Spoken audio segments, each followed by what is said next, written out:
But first, here on 5 Air Crash Investigations. 3,000?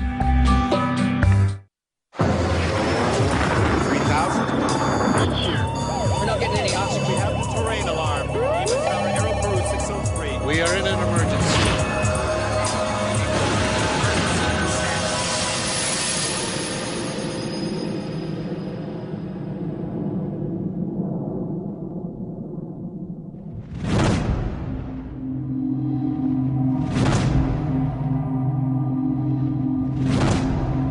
A giant aircraft stands on the tarmac at Marseille in France. It's been taken over by hijackers who are preparing the worst terrorist atrocity the world has so far seen. The men are heavily armed and carrying powerful explosives. The French Prime Minister faces a terrible dilemma. Storm the plane, lose 173 passengers and crew. But let it take off, and there'll be an even bigger price to pay.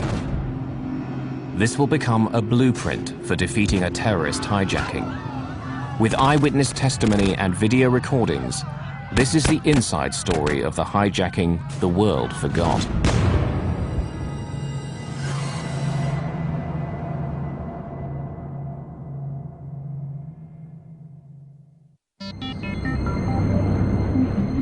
It's Christmas Eve 1994.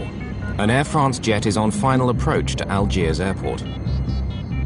It's the early morning flight from Paris to this former French colony on the north coast of Africa.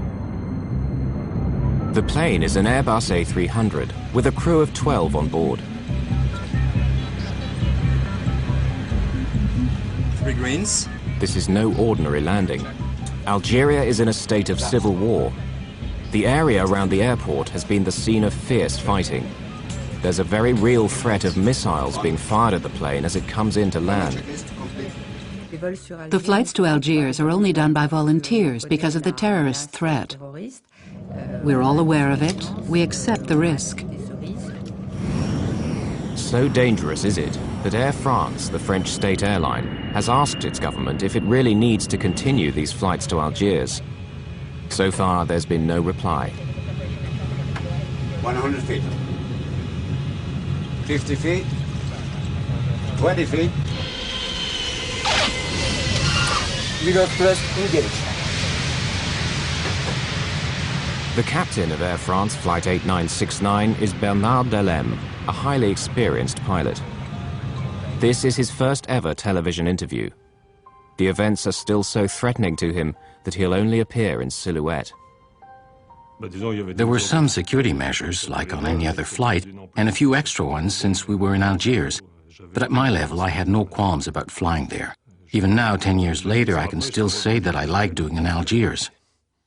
The plane will only be on the ground for the short time it takes to clean, refuel, and board the passengers for the return flight. They're mostly Algerians, but many are French, escaping for a while the perils of life in Algeria.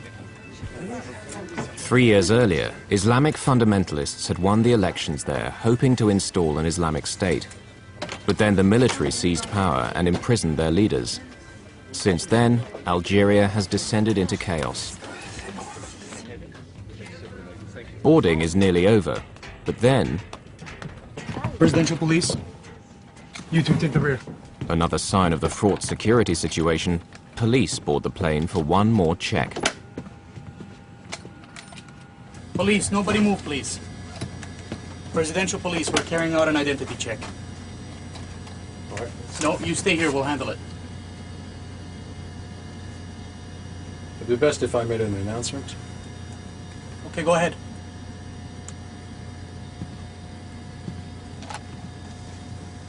Ladies and gentlemen, good day. This is your captain speaking. There will be a short delay while the police will come to their cabin to carry out a passport check. Please remain seated. We apologize for the inconvenience. We should be on our way shortly. Passport. Passport. When they came towards us, they were armed. And that's really unusual. Passports, please. This unauthorized delay to Flight 8969 is making the military suspicious. Algerian special forces, known as the Ninjas, are already heading towards the plane. I looked outside and I could see the ninjas out there, the Algerian Special Forces. I said to myself, why are there so many of them? Tarut means infidels. And when he said that, I knew straight away that they were terrorists. There it was. All of you, get to the back! Hurry! Shut that voice of Satan! Sit down! You two, don't move! Nobody move! We are not the police.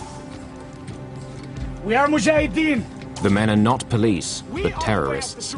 They belong to a violent group of Muslim extremists. They aim to force an Islamic State on Algeria, no matter what it takes.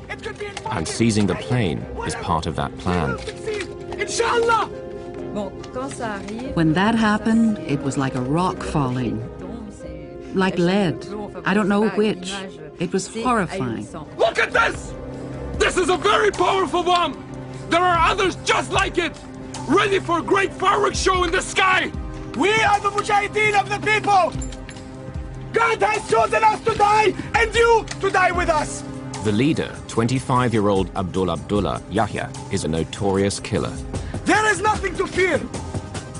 God awaits us all in his heavenly paradise!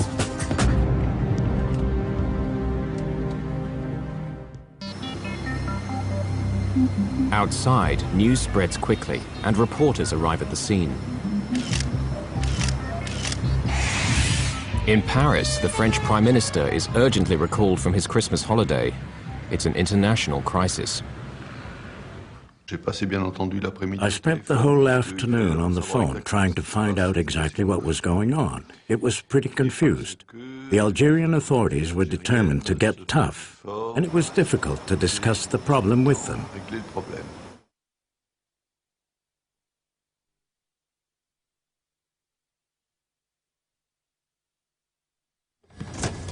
Give me your jacket, Captain.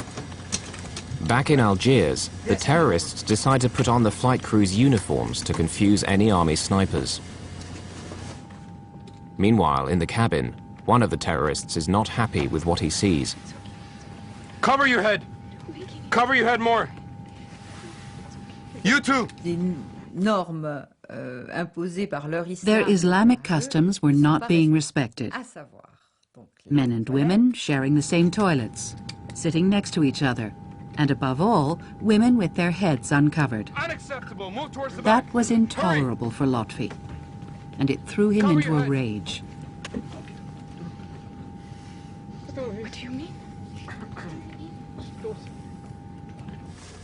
Now, 2 hours into the hijacking, the terrorists want to talk to the Algerian military. You in the tower! We have taken control of this Air France flights. We are the armed Islamic group. Do you hear me? Do you understand? Do you hear me? What is wrong with this thing? They don't hear me. They couldn't hear you because you both talked at the same time. You have to start again. You tell them. Do it. Air France 8969. What do you want me to say? The terrorists order Captain Belem to take off for Paris. They say they're going to hold a press conference there. But the plane can't move. The passenger boarding stairs are still attached, and the Algerian authorities have parked vehicles to block the runways. Air France 8969. The passenger boarding stairs are still in place. Please remove them immediately. They meet with a blank refusal. Things are starting to go wrong for the hijackers. The Algerian strategy is not to give way on a single point, but it's a dangerous policy, as they are soon to find out. We are going to blow up the world! We are going to blow up the plane and everyone in it! Do you hear me? Do you hear me? Armed terrorists have hijacked an Air France jet at Algiers airport. They want to leave for Paris, but the government won't let them. It's a stalemate, for the moment. I'll say it one more time. Please remove the boarding stairs so that we can leave for Paris. You think we are joking? We will show you how we are joking. We are soldiers of God. We are ready to die. We will show them. The terrorists are about to send a message to the Algerian government. During the passport check, they've identified among the passengers an officer of the Algerian police. Then 2 rows behind me, there was a policeman. Can you come with us, please? We need your help. He asked the policeman to follow him.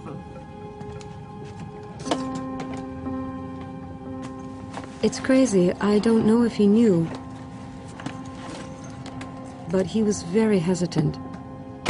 He was walking, but reluctantly, because he didn't know what was going to happen to him. Open the door, please.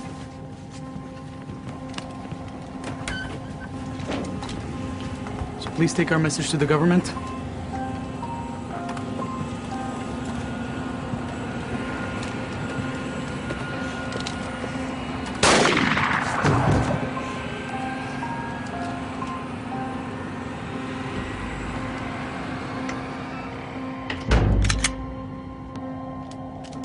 Few passengers are aware of the murder, nor are the pilots. The first contact we were allowed with the cabin was when a stewardess was allowed into the cockpit to see if we wanted anything. I said, we'd like a glass of water, because it was hard to swallow, as you can imagine. Our throats were very dry. Just then, she whispered to me, they've already killed a passenger.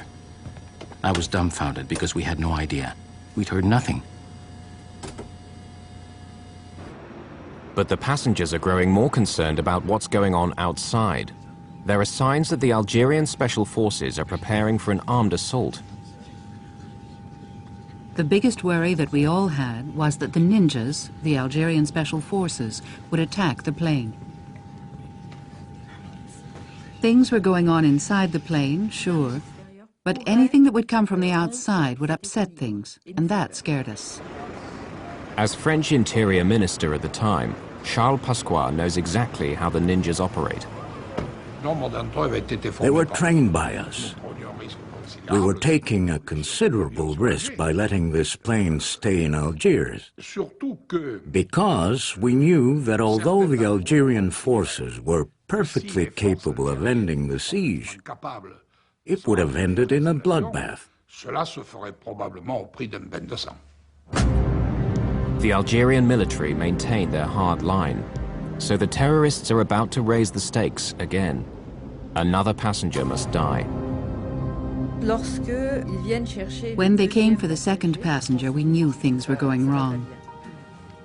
This passenger, he was different. He was Vietnamese, a diplomat. He was the real foreigner on this plane. This passenger was not cowed by their terror, and that must have bothered them. The Vietnamese diplomat believes that as an outsider, he's being released.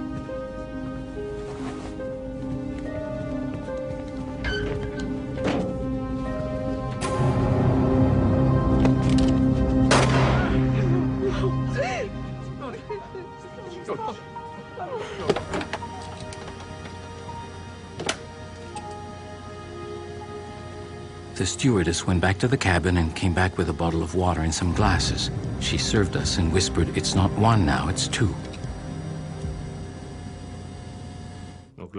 Immediately, I realized that we had really hit the jackpot. The killer in the group is becoming increasingly bizarre. The tallest one, the killer, when we passed each other on the plane, he would take me by the neck and kiss me on the forehead. And later on, the meaning of this was more or less confirmed to me. People told me that this could be seen as the kiss of death. Finally, Morin plucks up enough courage to voice his fears. Can I say something? I want to ask you a favor.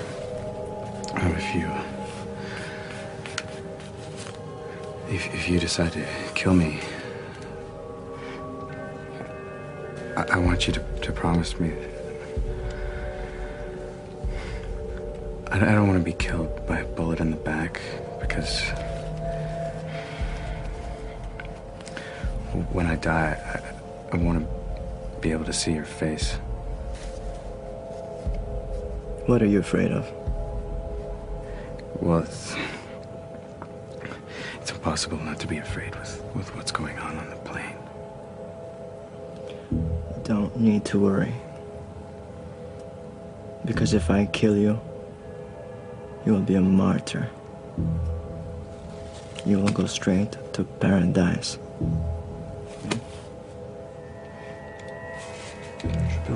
I can tell you that it didn't make me feel any better. In Algiers, it's stalemate. Neither side is giving way. In Paris, the French leaders are frustrated. They believe their own special forces could bring the hijacking to a safe end. But the Algerians refuse to let foreign troops in to sort out an Algerian problem. I asked the Algerian authorities extremely forcefully and urgently to let the plane take off, because I considered that it was a French plane belonging to Air France, which, although it had on board a majority of Algerians, had dozens of French there too. So it was for us to solve the problem.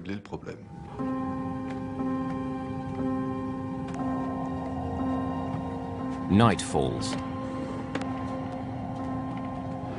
Air France Flight 8969 is pinned down by spotlights. The passengers have now been held hostage for 7 hours. Initial panic has given way to a tense calm. Few realize that 2 passengers have been murdered. The crew is working hard to defuse the situation. All these buttons, like here, for instance, it's the APU, Auxiliary Power Unit. The role of a crew in these conditions is to keep things calm, to earn trust, to keep things going, which is very important. At the start of a hostage-taking, it's always violent. You have to buy time, to calm people, to show what you're like, to find out who they are, and so on. And then try to gain their trust.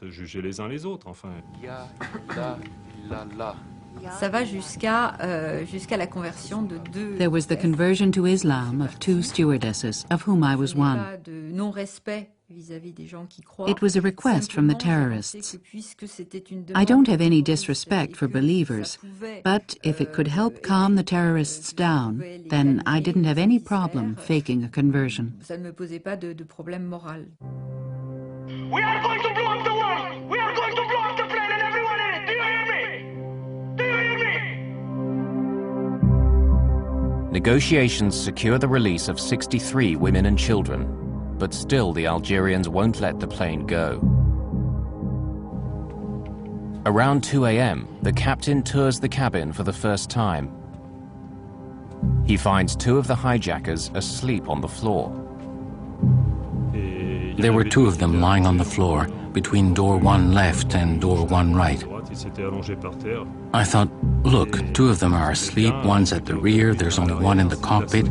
If an assault took place now, maybe it wouldn't be so bad. But that's as far as it went.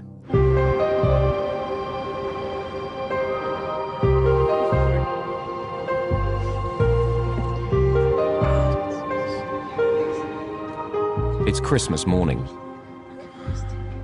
During the night, as the passengers have been struggling to sleep, things have been happening.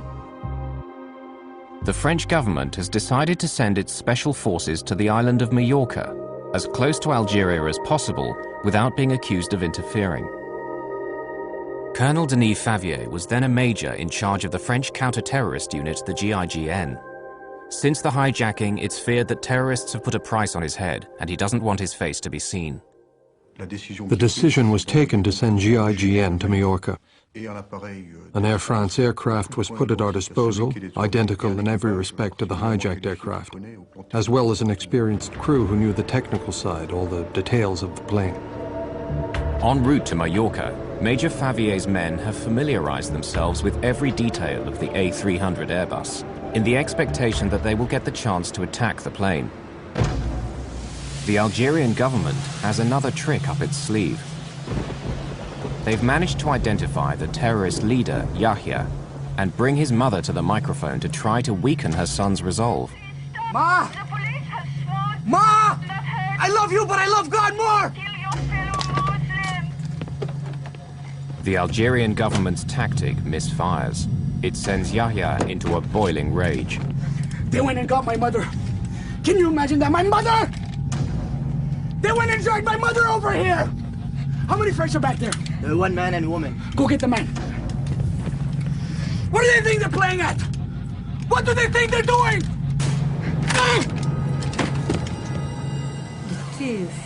He was furious.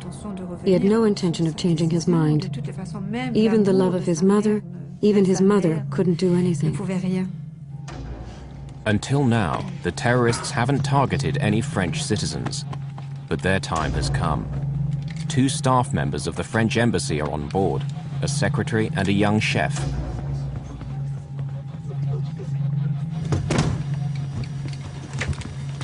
Okay, now we will teach you how to play games with us. Are you listening to me? You tell them that if they don't let the plane take off, we will kill every single passenger one by one. Tell them. My name is Yannick Beunier. I work at the embassy. They're threatening to kill us. If you do nothing, they'll start the executions. You've got to do something, and quickly. Quick as you can. We care nothing for you. We are soldiers of God. We'll kill him and we'll throw him outside the door. You can come and pick him up. Get me a magazine. He was terrified, Yannick. He was looking at me, but he was terrified. Was he pleading with me to help him? Was he? You two, we better off going back to your places. No!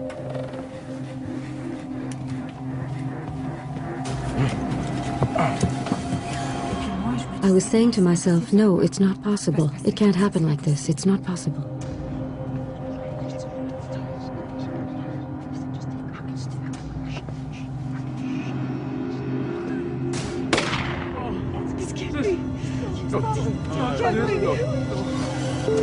The door-open warning light confirms that the terrorists have carried out their threat.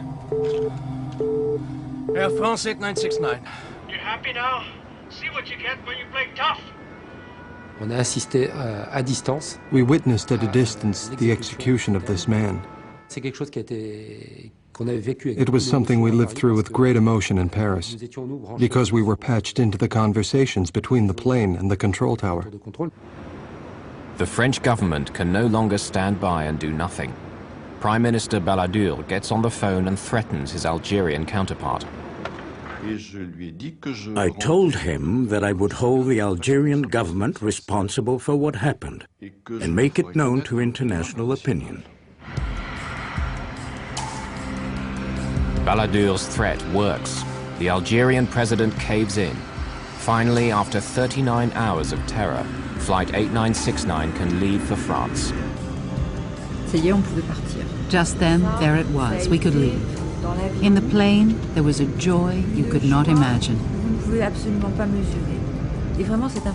And really, this impression that that was it. We'd succeeded. We had all succeeded and we were going to be saved. We were leaving Algiers. But there's a problem. All the time they've been on the ground, the captain has kept the auxiliary power unit running. It's a small jet engine in the tail of the plane which keeps the power supply going. It uses around 4 tons of fuel a day. Now there isn't enough to reach Paris. Only Marseille on the southern coast of France. Navigation lights. On. Air conditioning packs. Flight 8969 prepares to take off. The crew are relieved to be going home. Both they and the passengers believe that whatever the future holds, it can't be as bad as what they're leaving behind. They don't realize the horror that awaits them.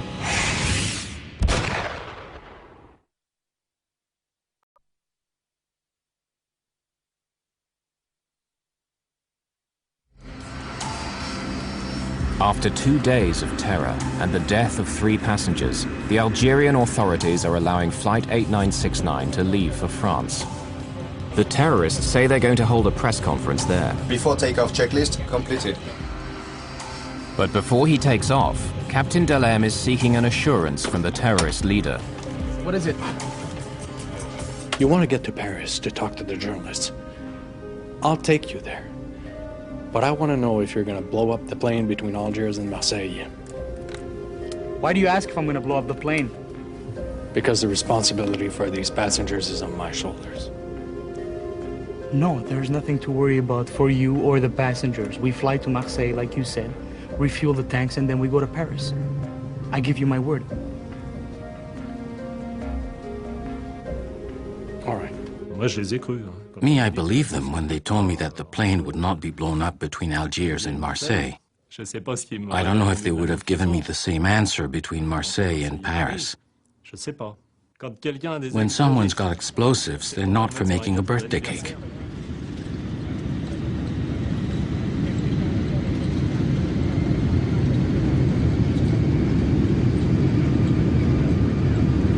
We have two terrorists strapped in their seats in the cockpit, and they're so excited. They're like kids, excited, happy. What's more, they've succeeded. At 3:30 in the morning on the 26th of December, the plane approaches Marseille airport. They're unaware that Major Denis Favier and his French special forces have got there ahead of them from Mallorca and are now planning a showdown. Normally you arrive on ground that's held by the enemy, but here it's the enemy who is going to arrive on ground where you are in total control. And that's a key element in the success of the operation. 50 feet. 20 feet. For the terrorists, it's the magic moment. We are landing in France. We'll get fuel. We'll get provisions to take off again and go to Paris, because that's the objective. The airport is very dark. There are the lights of the plane and the little car, the Follow Me car, which we follow, and we do not go to the terminal. The plane is being deliberately led away to a remote corner of the airfield. Tension is very high because the French government has received some alarming news. While the plane was flying towards France, we received other information, according to which the terrorists planned to use the plane to carry out an attack on Paris.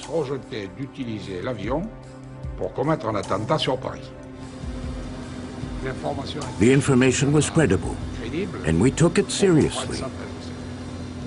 So the decision was made that no matter what, the plane would not take off from Marseille. No matter how high the price may be, the plane would not take off.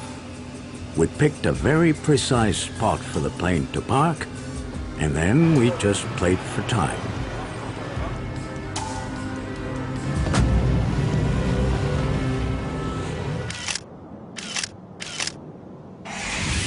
The French tactics will now be dictated by Major Favier.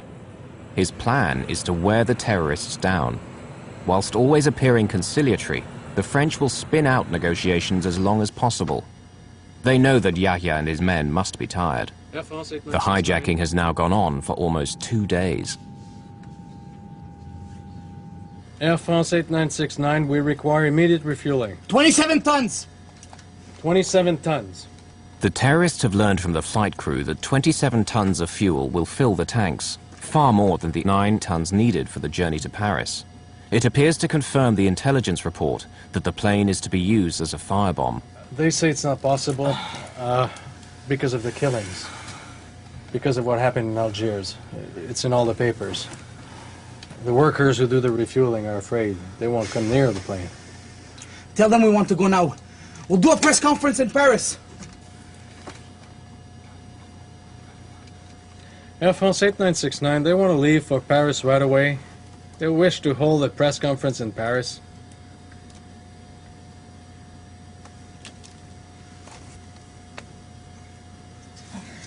They say, why go to Paris while all the international press has come here to Marseille? They're all here. Why do a press conference in Paris? There's no point. We can do it here on the plane. Major Favier has baited the hook. Will Yahya bite? Tell them we want CNN. Tell them we want CNN. Air France 8969, they want to speak to CNN. The terrorists agree to a press conference aboard the plane, little realizing that it's all part of a clever plan. Tactically, this press conference was important because it enabled us to get some of the passengers moved to the rear of the plane. The negotiators asked that the front of the plane be cleared for the press conference. The real reason is to create a clear area for the French special forces when they storm the plane. Because what the terrorists don't realize is that the plane's doors can be opened from the outside. Are they coming? No, not yet. By now, the plane has been sitting on Marseille's taxiway for 12 hours. The French special forces know how many terrorists there are and where they are. It's believed the French special forces planted microphones on the fuselage of the plane. Now they're waiting for the sun to go down to take advantage of the dark. On the plane, they know nothing of this. They're still waiting for the press to arrive. Tower 8969. Everything's ready here. You can send the press now.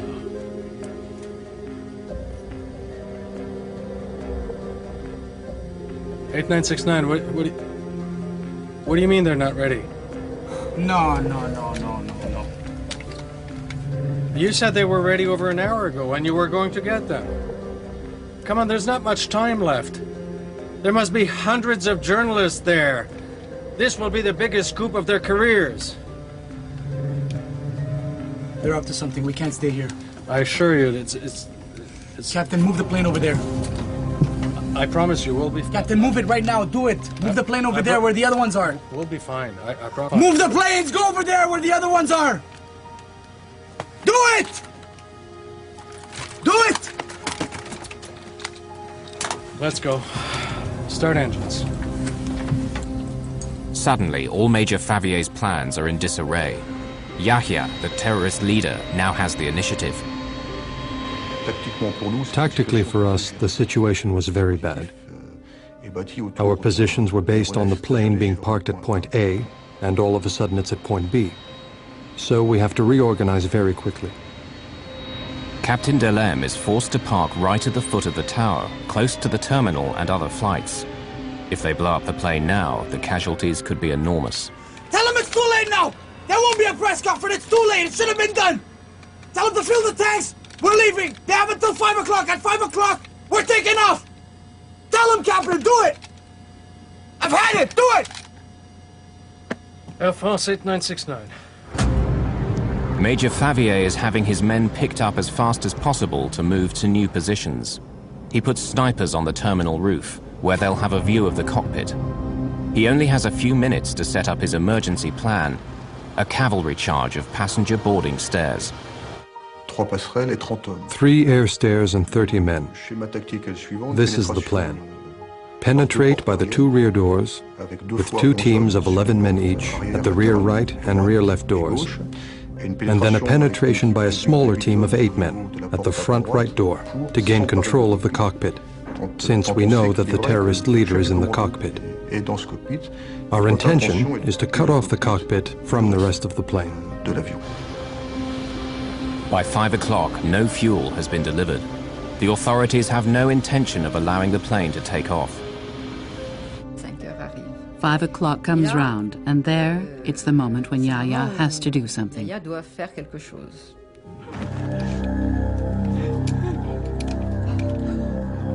Yahya enters the cabin to choose his 4th victim, but he seems reluctant.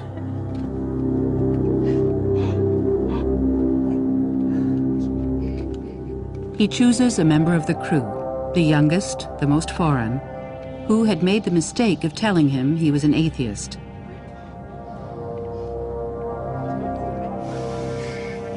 I don't want to do this. But I got no choice.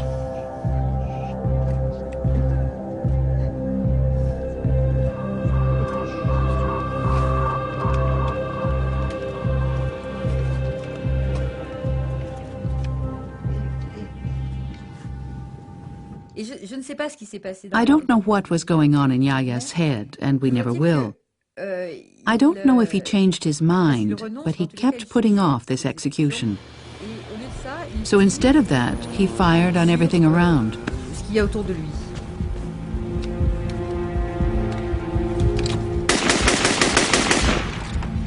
The hijackers know they are in the endgame. But then they discovered there was a public address and they started reciting verses from the Quran. It was very difficult because it was the prayers for the dead. We had to prepare ourselves for death. We were going to die as martyrs. God was waiting for us. There was silence, and all of a sudden it was a state of panic. The terrorists know the French negotiators are in the control tower. They decide to send them a message.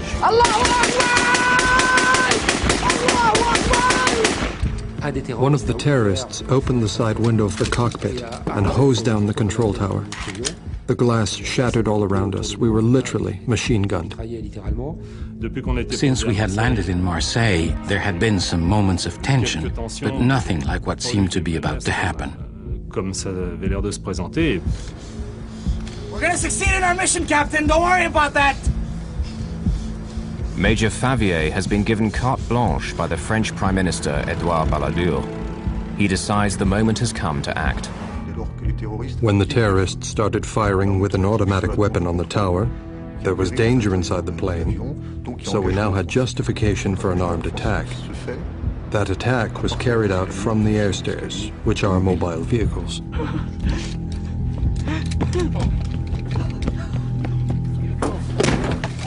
They're coming! The Daru are coming! At that moment, everybody understood, them and us, that it was the beginning of the assault. The cavalry charge is underway. This is actual footage of the attack. There are 8 of us on the front right air stair. The first air stair gets to the aircraft. There's a small problem with the height, as it was a little bit higher than the door. The door hits the top of the air stair, a slight step back, the door opens, the air stair touches the plane, and the group goes in. Then it's the apocalypse. Get down! Get down! And then the group that has gone in comes under a deluge of fire from the terrorists who shoot at everyone who enters, an extremely murderous fire. There's not a moment's doubt about the nature of this gunfire. They are shooting to kill. At the rear of the plane, the other 2 squads of Favier's men enter. So I hear, hands on your head, don't move, hide, get down as low as you can. I just wished to escape. The situation we were in was extremely violent, so I pulled the overcoat I had over my head so I wouldn't see the tracer bullets whizzing past, nor what was going on around. Hundreds of bullets are whistling through the cabin. Grenades are exploding. There's smoke and confusion everywhere. I was in a rather bad spot, so I tried to make myself as small as possible. You stop breathing, and you imagine that you're hard enough to stop the bullets. The snipers on the terminal roof can see the terrorists in the cockpit, but frustratingly can't get a clear shot. The co-pilot is blocking their view. But that problem is about to be solved.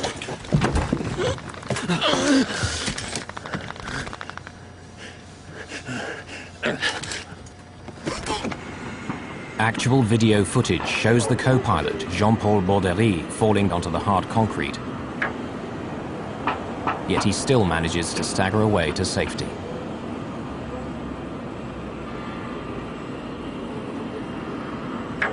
It gives the snipers the chance they've been waiting for.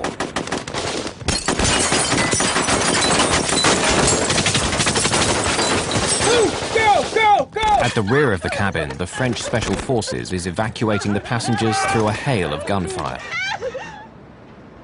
But cabin steward Christophe Morin finds himself unable to escape. I tried to take with me a woman, a passenger who had been sitting next to me, but she was too fat, she could not come. So we just held hands. Unbelievably, only a few minutes after the assault began, most of the passengers have been rescued. By now, only 1 terrorist is left alive, but he's going down fighting. There was only the flight engineer and me left in the cockpit. We looked at each other. And there's just this one terrorist. He looks at us, one after the other. His 3 colleagues are here, dead or nearly so. Out of spite, he could have killed both of us. He didn't. What more can I say? I think that after 54 hours, there is mutual recognition and respect, quote-unquote, between the terrorists and the hostages. Yes, bonds were created in this drama. And I think these bonds were activated, and that they perhaps contributed to saving the lives of some members of the crew. The French news footage captures amazing scenes of the battle. A GIGN man is blasted out of the plane by gunshots. The final surviving terrorist holds them at bay for almost 20 minutes, but his time and his ammunition are running out.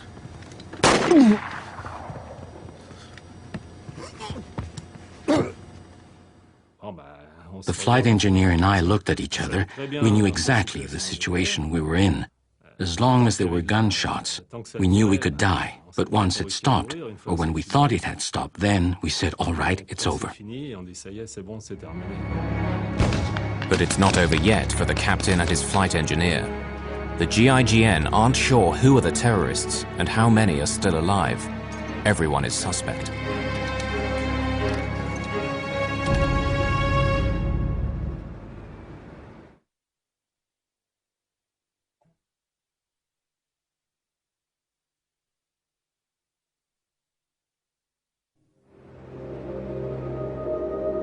The battle around the cockpit has been so fierce that everyone believes the flight crew are dead.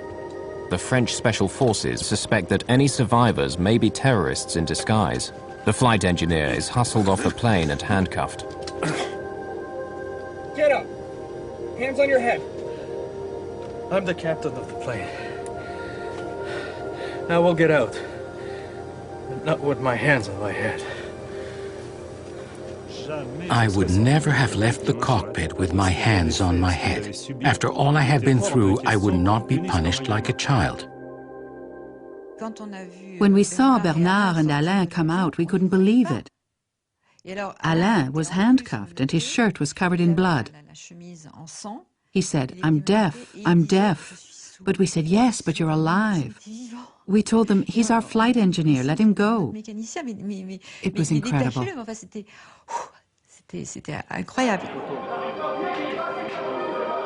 For 20 minutes, the gun battle has raged on board the crowded aircraft.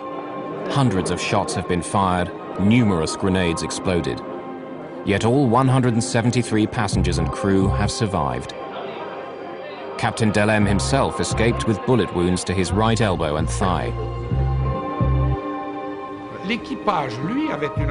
The crew had a specific responsibility, the duty to save the hostages and to safeguard the plane. The crew in general and the captain in particular, they all rose to the occasion. 9 of the 30 GIGN men have been wounded, 1 seriously.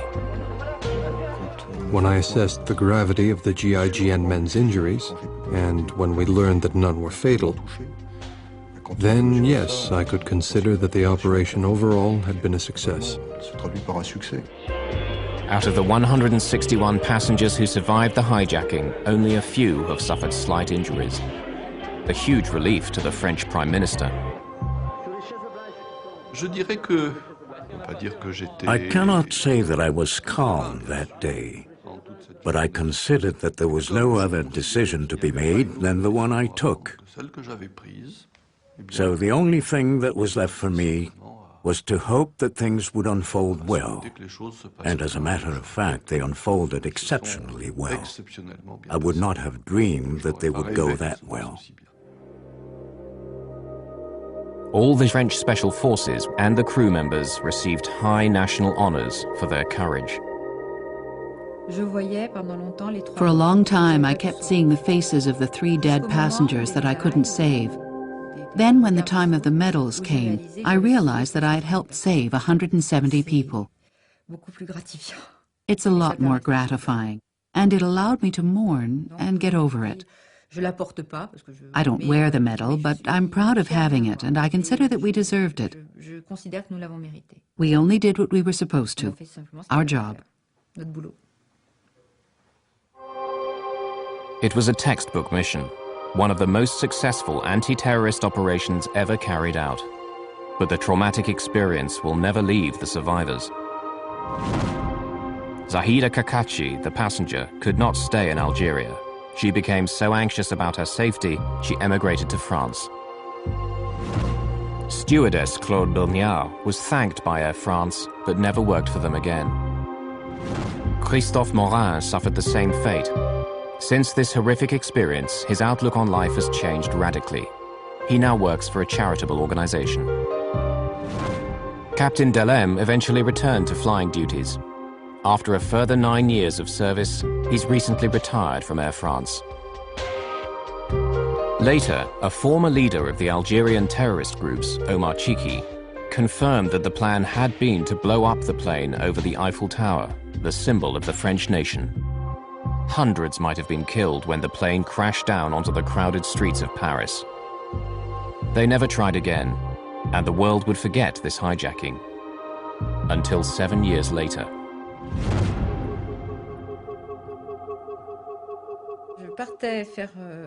I went to do some shopping and I bumped into a friend who said a plane has crashed into the World Trade Center. I went home and stayed sitting in front of the television for 24 hours. I couldn't move or eat or do anything. All those images came back to me, and I asked myself, is that what was supposed to happen to us?